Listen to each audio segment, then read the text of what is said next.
কবিতার নাম বসন্ত বিলাপ। কবি নিত্যানন্দ দাশ।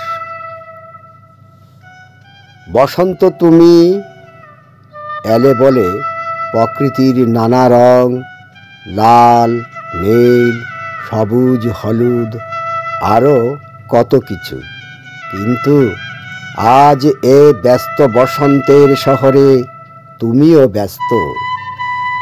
এক বসন্তে তোমায় বলেছিলাম, কাল না হয় হলুদ শাড়িটাই পরে এসো। হলুদে তোমায় বড্ড বেশি মানায় ভালো। কপালে থাকবে কালো টিপ, খোপায় পলাশ ফুলের মালা, হাতে চুড়ি, পায়ে নুপুর।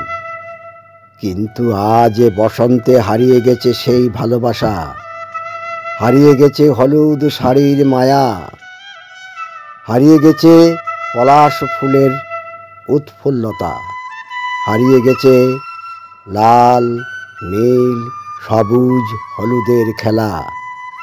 এখন শুধু কল্পনা, মায়া আর মিথ্যা আমাকে একাকী ভাবেও প্রেমী করে তোলে। থাক না কিছু লুকানো চিরকুট, চিরকুটের ভালোবাসা বেঁচে থাকুক একতরফা হয়েই এই বসন্তে।